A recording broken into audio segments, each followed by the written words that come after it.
नमस्कार किसान भाइयों, स्वागत है आप सभी का आपके अपने कार्यक्रम कृषि दर्शन में, जहां हम बातें करते हैं खेती किसानी की, सरकार की योजनाओं की, साथ ही साथ आप किसानों की तरक्की की। तो आइए कार्यक्रम की शुरुआत करते हैं और सबसे पहले नज़र डालते हैं खबरें खेती की पर। नमस्कार, खबरें खेती में आपका स्वागत है। मैं हूं कोमल। अब खबर विस्तार से। बकरी पालन व्यवसाय को सुरक्षित और लाभकारी बनाने के लिए पीपीआर टीकाकरण है बेहद जरूरी। सल्फर और बोरोन के संतुलित उपयोग से दलहनी फसलों में 20 से 25% तक बढ़ोतरी की संभावना। कंबाइन हार्वेस्टर से खेती में श्रम, समय और लागत तीनों की बचत। देश के प्रधानमंत्री किसानों की फसलों को सुरक्षित और संरक्षित करने के लिए लगातार प्रयासरत हैं।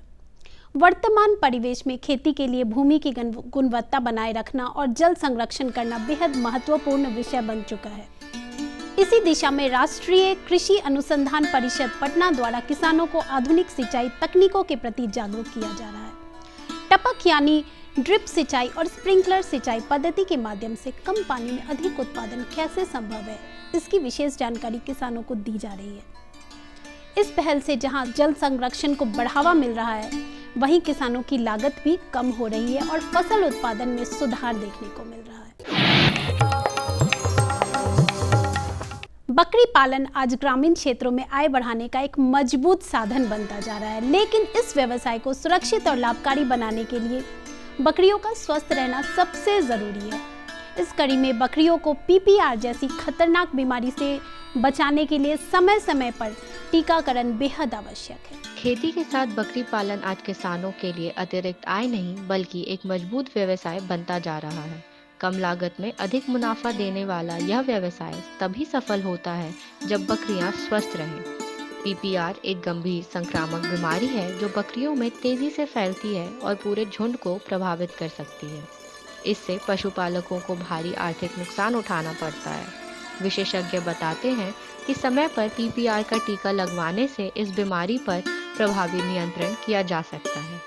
यह टीकाकरण सरकार की ओर से पशुपालन विभाग द्वारा भी किया जाता है और जरूरत पड़ने पर बाजार में भी उपलब्ध है।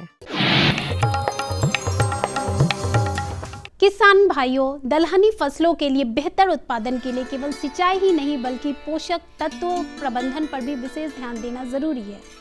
अगर आपने पिछले फसल चक्र में खेत में सल्फर का प्रयोग नहीं किया है तो इस बार सल्फर का प्रयोग जरूर करें। इससे उत्पादन में 20 से 25% तक वृद्धि संभव है। दलहनी फसलें किसानों की आय बढ़ाने के साथ साथ मिट्टी की उर्वरता बनाए रखने में भी अहम भूमिका निभाती हैं। लेकिन बेहतर उत्पादन के लिए संतुलित पोषक तत्व प्रबंधन बेहद जरूरी है। सल्फर से पौधों की वृद्धि बेहतर होती है और दानों का भराव अच्छा होता है, जिससे उत्पादन में 20 से 25% तक बढ़ोतरी हो सकती है। वहीं कई बार किसानों को फसल में फूल लगने के बाद झड़ने की समस्या का सामना करना पड़ता है। ऐसे में फसल की आवश्यकता के अनुसार बोरोन का प्रयोग करने से फूल झड़ने की समस्या कम होती है और फलियों का विकास बेहतर होता है। कृषि विशेषज्ञ बताते हैं कि सही समय पर सही मात्रा में पोषक तत्व का प्रयोग कर किसान दलहनी फसलों से अधिक लाभ प्राप्त कर सकते हैं। उन्नत प्रभेद। हम बात करेंगे बटन मशरूम की उन उन्नत किस्मों की जिनकी वजह से मशरूम उत्पादन किसानों के लिए एक तेजी से बढ़ता हुआ लाभकारी व्यवसाय बन गया है। बाजार में आज MS39 और NSC 11 जैसी कई आधुनिक किस्में उपलब्ध हैं जो अधिक उत्पादन, बेहतर गुणवत्ता और लंबी सेल्फ लाइफ के लिए जानी जाती है। इन किस्मों की खासियत यह है कि कम जगह, नियंत्रित वातावरण और थोड़े निवेश में भी किसान उच्च गुणवत्ता वाला उत्पादन कर सकते हैं। यही वजह है कि बटन मशरूम के उन्नत प्रभेद आज किसानों की आय बढ़ाने के लिए नए साधन बनते जा रहे हैं। खेती में आधुनिक यंत्रों ने किसानों की मेहनत को आसान और उत्पादकता को कई गुना बढ़ा दिया है। इनमें से एक है कंबाइन हार्वेस्टर, जो फसल की कटाई, मड़ाई और सफाई का काम एक साथ करता है। यह यंत्र गेहूं, धान, मक्का और सोयाबीन जैसी फसलों के लिए बेहद उपयोगी है। कंबाइन हार्वेस्टर से कटाई न केवल तेज होती है बल्कि अनाज भी पूरी तरह साफ और दानेदार निकलता है। इससे समय, श्रम और लागत तीनों की बचत होती है और किसान कम समय में अधिक फसल काट सकते हैं। भारत में महिला किसानों की भूमिका दिन प्रतिदिन बढ़ती जा रही है। कई महिलाएं परंपरागत कृषि के साथ साथ नवाचार और उद्यमशीलता के जरिए अपनी आजीविका को सशक्त कर रही है। सफलता की आज की कड़ी में हम मिलेंगे वैशाली जिले की ऐसी एक सफल महिला किसान अनीता कुमारी से, जो जैविक विधि से विभिन्न प्रकार के सब्जियों की खेती करती हैं। इसके अलावा अनीता सब्जियों से अचार भी बनाती हैं। इससे वह न केवल अपने परिवार को आर्थिक रूप से मजबूत कर रही है, बल्कि एक सफल उद्यमी बनकर समाज में अपनी एक अलग पहचान बना रही है। आइए अब एक नजर डालते हैं मंडी भाव पर। आइए एक नज़र डालते हैं राजधानी पटना के सब्जी मंडी में और जानते हैं आलू और प्याज के ताज़ा भाव। नया लाल आलू 3,000 रुपये प्रति क्विंटल, नया सफ़ेद आलू 2,800 रुपये प्रति क्विंटल, नासिक प्याज 2,400 रुपये प्रति क्विंटल, लोकल प्याज 2,500 रुपये प्रति क्विंटल। चलते चलते अब एक नजर मौसम के पूर्वानुमान पर। धूप खिली रहेगी और मौसम शुष्क रहेगा। अब तापमान में धीरे धीरे बढ़ोतरी होती जाएगी। मौसम विज्ञान केंद्र से प्राप्त जानकारी के अनुसार राजधानी पटना सहित प्रदेश का अधिकतम तापमान 28 डिग्री सेल्सियस और न्यूनतम तापमान 11 डिग्री सेल्सियस के आसपास रहेगा। 10 से 12 किलोमीटर प्रति घंटे की रफ्तार से हवाएं चलेंगी। तो किसान भाइयों, अभी आपने देखा खबरें खेती की और जाना कृषि की नीतियाँ, सूचनाएं, सफलता की नई कहानी, मंडी भाव और मौसम का हाल। इसी के साथ यहाँ पे रुकेंगे एक छोटे से ब्रेक के लिए। ब्रेक के बाद जल्द लौटेंगे, आप बने रहें हमारे साथ। हर जोखिम से निकल कर फसल आए, सुरक्षित हो जाए। फसल बीमा से हर किसान अब आत्मनिर्भर हो जाए। अब सूखा पड़े या बाढ़ आ जाए, कोई डर नहीं। अब ओले पड़े या कीट पतंगे फसल खा जाए, कोई फिक्र नहीं। अब कैसी भी आपदा हमारी फसल पे आ जाए, क्षति होने पर हमारे दावों का उचित भुगतान मिलता है, क्योंकि हमने लिया है प्रधानमंत्री फसल बीमा। बुआई से फसल कटाई तक हर जोखिम का दावा, न्यूनतम प्रीमियम पर अधिकतम भुगतान का वादा। योजना से हर साल जुड़ रहे हैं 5 करोड़ से ज्यादा किसान। अब आपकी है बारी। नजदीकी कृषि कार्यालय, सहकारी समिति, बैंक शाखा, अधिकृत बीमा कंपनी या जन सेवा केंद्र में स्वेच्छा से करा सकते हैं पंजीकरण। फसल बीमा पोर्टल या फसल बीमा ऐप द्वारा भी किया जा सकता है पंजीकरण। प्रधानमंत्री फसल बीमा योजना, आपकी फसलों का संपूर्ण सुरक्षा कवच। कृषि एवं किसान कल्याण मंत्रालय, भारत सरकार। ब्रेक के बाद कार्यक्रम कृषि दर्शन में आप सभी का एक बार फिर से स्वागत है। किसान भाइयों, मौसम में बदलाव हो रहे हैं। तापमान में अचानक उतार चढ़ाव का प्रभाव हमारे पशुओं पर पड़ता है। इन दिनों हमारे पशुओं में कई प्रकार के रोग होने की आशंका बढ़ जाती है। तो क्या है ये रोग, कैसे करें इनका उपचार, आइए जानते हैं हमारे कृषि विशेषज्ञ डॉक्टर ज्ञानदेव सिंह जी से। नमस्कार किसान भाइयों, आप देख रहे हैं कार्यक्रम कृषि दर्शन और मैं हूं आपके साथ किश्वर जबी। किसान भाइयों, जब जब मौसम बदलता है, इसका प्रभाव हमारे पशु पक्षियों पर होता है। इनमें कई प्रकार की बीमारियां और समस्याएं उत्पन्न हो जाती हैं, जिनका देखभाल सही समय पर ज़रूरी होता है। तो कैसे करें इनका देखभाल, कौन सी होती है रोग, इन सारे विषयों पर विस्तार से जानकारी देने के लिए हमारे साथ मौजूद हैं हमारे कृषि विशेषज्ञ डॉक्टर ज्ञानदेव सिंह जी, जो कि सह प्राध्यापक हैं बिहार वेटनरी कॉलेज पटना से। डॉक्टर साहब, आपका हमारे कार्यक्रम में बहुत बहुत स्वागत है। डॉक्टर साहब, सबसे पहले तो हम जानना चाहेंगे कि इन दिनों जो कि मौसम में बदलाव हो रहे हैं, तो हमारे किसान भाई अपने दुधारू पशुओं की देखभाल कैसे करें, इनमें होने वाले रोग कौन कौन से हैं? ये बहुत बढ़िया क्वेश्चन है। और ये समय, चूँकि जब भी हम ये देखते हैं कि मौसम बदलता है, जैसे हम अब जाड़े से गर्मी की तरफ जा रहे हैं, तो इस मौसम में सबसे ज़्यादा प्रॉब्लम अब क्या बढ़ेगा जानवरों में, जैसे टिक्स, जिसको अठई कहते हैं हम लोग, या गांव में जो अठई कहते हैं गांव में, बेसिकली टिक्स इन्फेस्टेशन बहुत ज़्यादा होता है। क्योंकि थोड़ा सा गर्म होगा, टिक्स ब्रीड करेगा, निम्फ उसका सॉइल में होगा, वो ऊपर जाके जानवरों में पड़ेगा और ये जानवरों में कई तरह की बीमारियां फैलाता है। जैसे इसमें एनाप्लाज्मोसिस हो गया, थिलेरियोसिस हो गया, ट्रिपैनोसोमियोसिस हो गया, मक्खी की वजह से जो होता है। तो इस तरह की तमाम बीमारियों को हमको बचाव की ज़रूरत है। अदरवाइज़ अगर आप ट्रीटमेंट की तरफ जाएंगे तो प्रॉब्लम है। और दूसरी चीज़, जैसे मान लीजिए थोड़ा सा कुछ कट हो गया जानवरों में और अगर मक्खियाँ लगने लगी, तो उसमें सबसे ज़्यादा जो प्रॉब्लम होती है वो घाव होता है छोटा सा। पशुपालकों भाइयों का जनरली क्या होता है, ध्यान घाव पे नहीं जाता है। उसके बाद उसमें मक्खियाँ बैठती है, कीड़े पड़ जाते हैं और वो घाव बड़ा हो जाता है।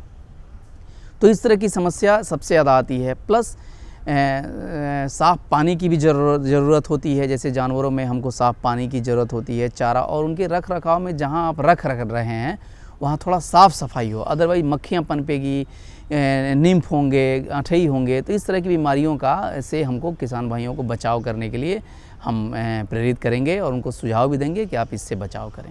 तो डॉक्टर साहब, आपने बताया कि इन दिनों हमारे पशुओं में अठई और घाव की समस्या ज़्यादा देखने को मिलती है। तो इसके अलावा इन सारे जो रोग हैं, इन रोगों का उपचार हमारे किसान भाई जब रोग हो जाएं तो पशुओं की देखभाल कैसे करें, उनका उपचार कैसे करें? हाँ, जब ये रोग हो जाए, मान लीजिए जैसे हमारे जानवरों के शरीर में एक बाहर के कीड़े होते हैं जिसको अठई या अठई तमाम तरह के होते हैं, उसके प्रकार पे हम नहीं जाएंगे, लेकिन अठई अगर लग गई, अगर मान लीजिए, तो एक वो बाहर का कीड़ा हो गया। प्लस दूसरी चीज़ ये होती है कि अंदर का कीड़ा भी होता है पेट में। जैसे जो जानवर खाएगा और उसका एब्जॉर्प्शन बढ़िया से नहीं हो पाएगा तो जानवर दुबला पतला हो जाता है। तो इसके लिए आजकल बहुत दवाइयाँ आ रही हैं जिसमें एक ही दवाई से आप जो है बाहर के कीड़ों को भी मार सकते हैं और अंदर के कीड़ों को भी मार सकते हैं।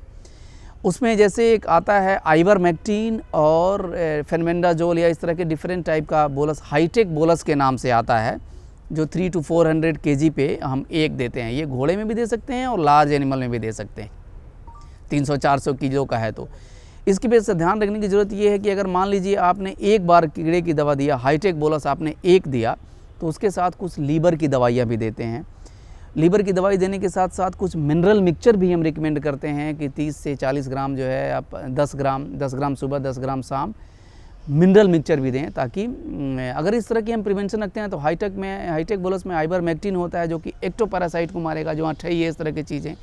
अंदर के जो पैरासाइट हैं, जो कीड़े हैं, उसके लिए भी उसमें दवा होती है। तो इस तरह की दवा खिला के और उसको 15 से 21 दिन में एक बार फिर रिपीट कर देना है, ताकि मान लीजिए वो मैच्योर जो था, एडल्ट जो कीड़े हैं वो तो मर जाएंगे, लेकिन मान लीजिए अगर उसके छोटे छोटे कीड़े फिर माइग्रेट करके शरीर पे चढ़ने लगें तो इससे जो है फिर वो बचाव करेगा। तो 15 से 21 दिन के बीच में एक बार रिपीट कर देना है। दूसरी चीज़, अब जहाँ जानवरों की रख रखाव आप रख रहे हैं उसमें दीवार में छेद होता है, इस तरह के होता है, उसमें उसके निम्फ होते हैं, छोटे छोटे अंडे।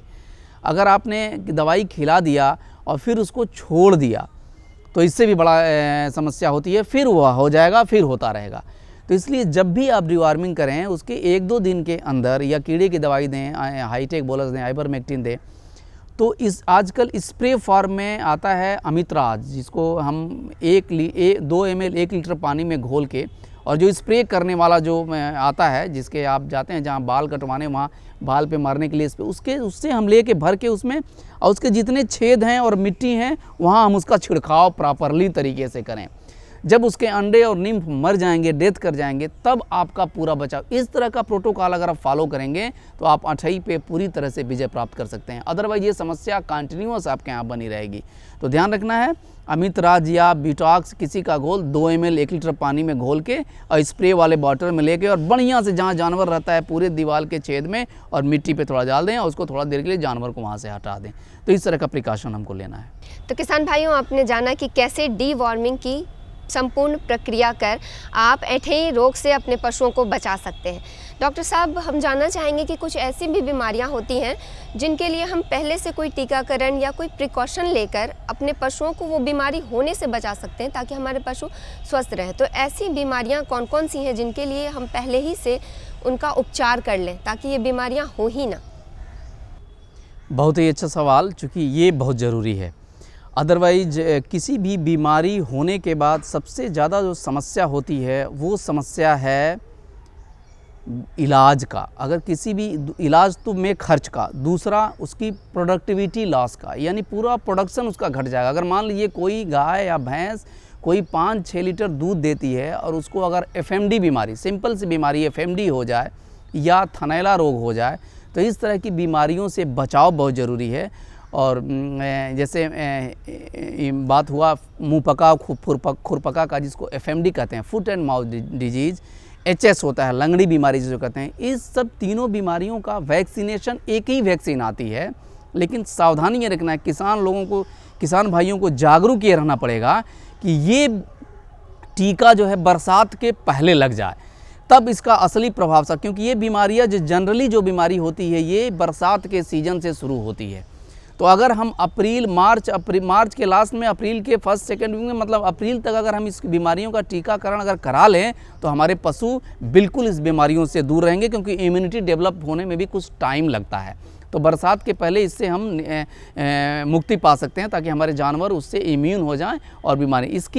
इसकी जो टीकाकरण की योजना है ये गवर्नमेंट में भी है, और आप सबसे बढ़िया जानकारी इसकी प्राप्त कर सकते हैं जाके अपने ज़िले के जिला पशुपालन अधिकारी, जिनके पास सब योजनाओं का होता है, और वहाँ फ्री वैक्सीनेशन का भी प्रोटोकॉल है। अगर मान लीजिए किसी तरह आप उसकी सुविधा नहीं कर पा सकते हैं तो इस वैक्सीन को आप परचेज भी कर सकते हैं, बहुत सस्ता मिलती है, कोई करनी, लेकिन आपको जागरूक होना पड़ेगा, इसको बरसात के पहले आपको ख़त्म करना होगा लगा के वैक्सीन।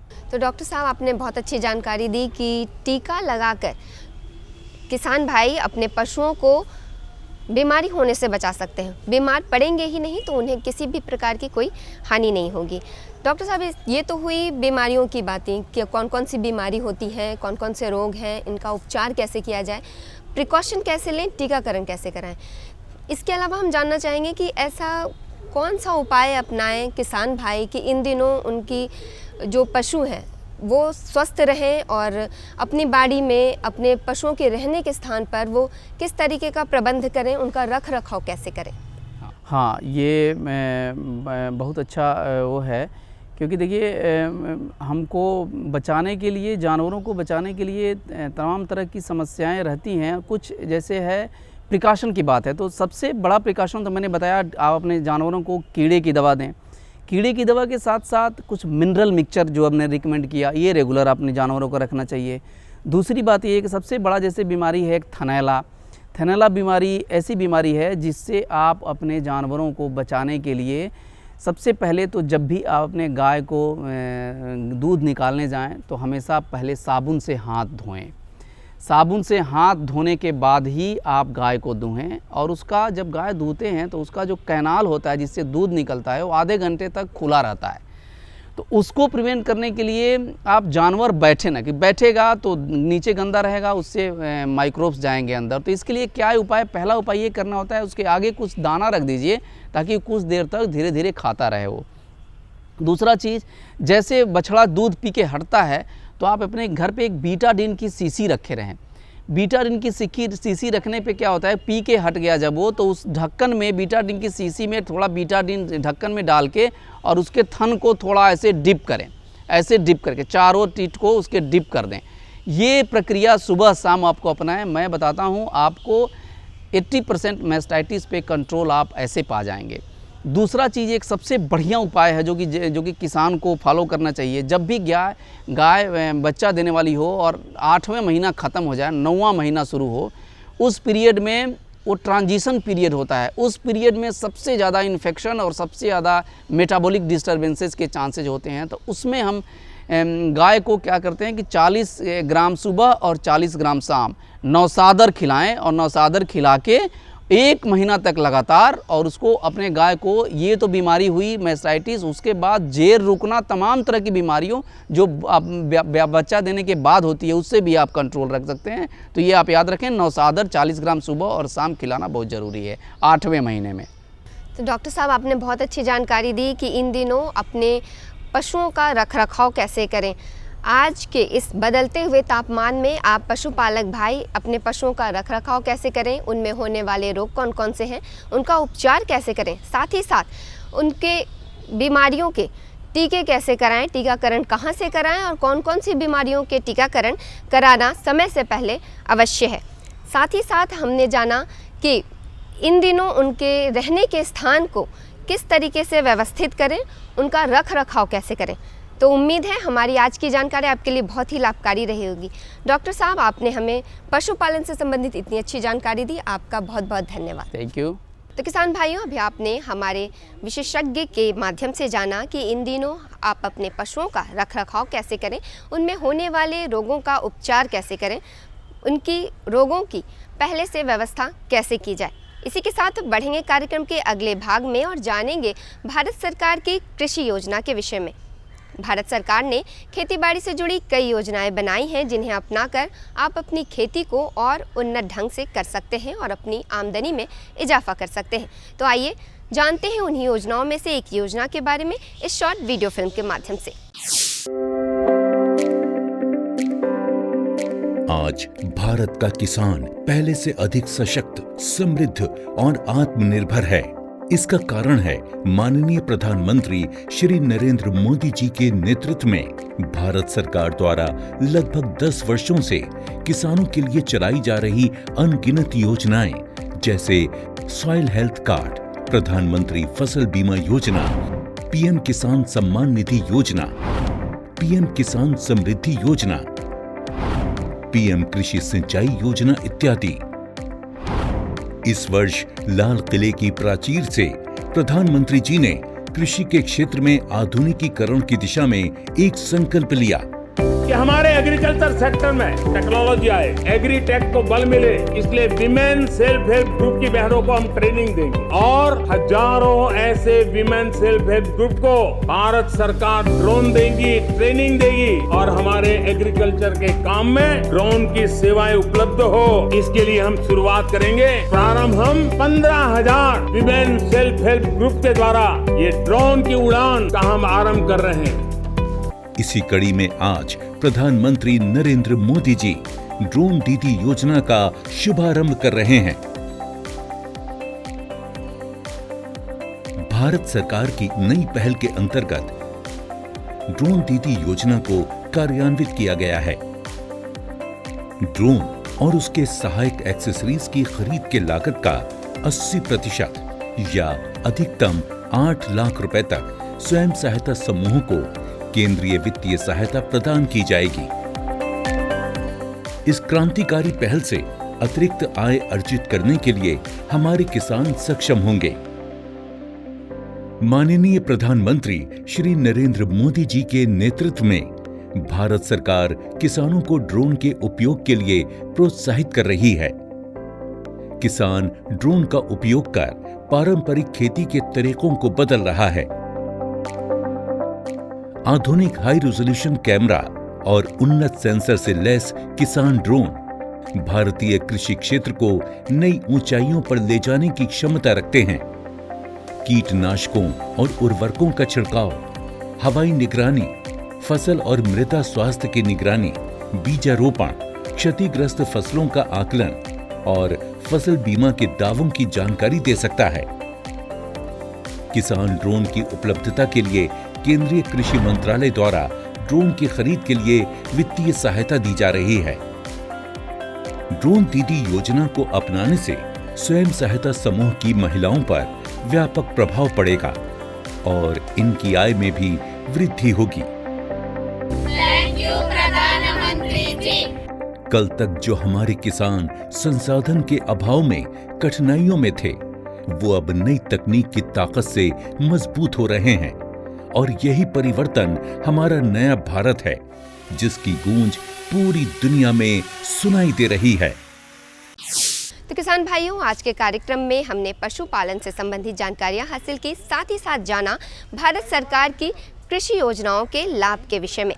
उम्मीद है हमारे द्वारा दी गई आज की ये जानकारियां आपके लिए बेहद ही लाभकारी रही होंगी। तो आज के लिए बस इतना ही, लेकिन इस वादे के साथ आपसे लेंगे विदा कि कार्यक्रम के अगले भाग में खेतीबाड़ी से जुड़ी ऐसी ही और नई जानकारियों के साथ हम फिर से हाजिर होंगे। तब तक के लिए मुझे और हमारी कृषि दर्शन की पूरी टीम को दीजिए इजाज़त। नमस्कार। हमारा पता है कृषि दर्शन, कमरा नंबर 203, द्वारा केंद्र निदेशक, दूरदर्शन केंद्र पटना, फ्रेजर रोड, पटना। आप हमसे ईमेल के माध्यम से भी संपर्क कर सकते हैं। हमारा ईमेल है directorddkpatna@gmail.com या kddkpatna@gmail.com।